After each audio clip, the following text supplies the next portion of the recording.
sisi kama mkoa wa Shinyanga tumefarijika sana kuwapokea. Kwanza tunafarijika sana tukipokea ugeni, lakini kikubwa zaidi tunafarijika zaidi tukipokea ugeni wa wataalamu ambao ni madaktari, ambao kwa namna yoyote ile ni ugeni ambao una manufaa makubwa na mkoa wetu. Kwa hiyo tumefarijika sana kwa ujio wenu, na kikubwa ni kwamba mnapokuja kwenye mkoa wetu, ambapo hii ni awamu ya 4 tunapokea sasa timu ya madaktari kwenye mkoa wa Shinyanga. Kwanza ni mnaendelea kusogeza huduma kwa wananchi, na hasa ukizingatia kwamba timu ambayo inakuja inakuwa ina compromise madaktari bingwa kwenye sekta mbalimbali. Kwa mfano hapa nikisoma kuna madaktari wa wanawake na uzazi, watoto na watoto wachanga, madaktari bingwa wa upasuaji, madaktari bingwa wa usingizi na ganzi, madaktari bingwa wa magonjwa ya ndani, pressure, ini, figo, lakini pia kisukari, madaktari bingwa wa kinywa na meno, muuguzi mbobezi katika huduma za kibingwa. Karibuni sana.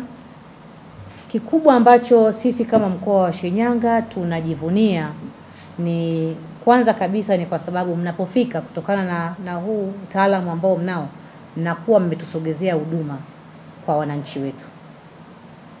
Mkoa wa Shinyanga una wilaya 3, una halmashauri 6. Katika kitu ambacho tunashukuru sana serikali ya awamu ya 6 inayoongozwa na Daktari Samia Suluhu Hassan ni namna ambavyo serikali yetu kupitia rais wetu imeenda kuimarisha sekta ya afya. Tuna hospitali zetu, tuna hospitali ya wilaya, tuna hospitali kwenye halmashauri zetu, lakini tuna vituo vya afya, na kwa namna ya kipekee tuna zahanati katika vijiji vyetu ndani ya mkoa wa Shinyanga.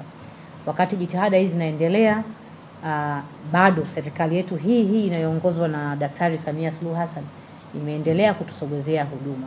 Tunashukuru kwamba kadri mnavyokuja na wananchi tunakuwa tumeendelea kuwapa taarifa, wanajitokeza kwa wingi.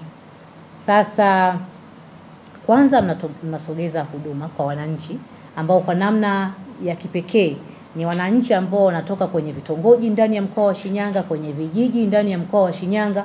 Wangeweza kupata hizo changamoto wakaenda kwenye zahanati au kituo cha afya ambacho kiko karibu, wangefanyiwa uchunguzi na kutambulika wana hizo changamoto. Ingebidi sasa wawezwe kuelekezwa sehemu sahihi ambayo wanaenda kupata huduma au utaalamu wa kibingwa zaidi. Sasa mnapokuja mnakuwa mmesaidia sana kwenye hilo.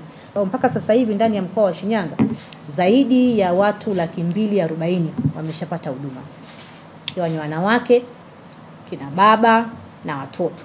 Kwa hiyo hakika idadi kubwa ya watu hawa ni watu ambao kwa namna moja ama nyingine wangeweza kuwa referred kwenye institutions au hospitali za juu ambazo zina wataalamu ambao leo ndio mmekuja hapa.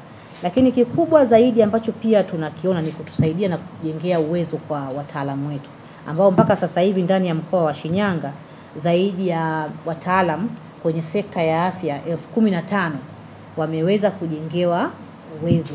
Kwa hiyo kwa namna ya kipekee kwa kweli karibuni sana, lakini nitumie tu muda huu na wasaa huu kuhamasisha sana wananchi wa mkoa wa Shinyanga.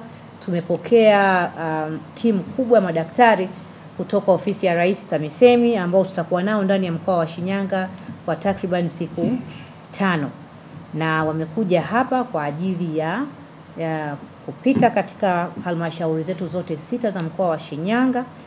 Tujitokeze kwa wingi. Lengo ni kuweza kuona wale ambao kwa namna moja ama nyingine wana changamoto mbalimbali waweze kufanyiwa utambuzi, lakini pia waweze kupata ushauri na tiba kadri ambavyo changamoto husika itaonekana.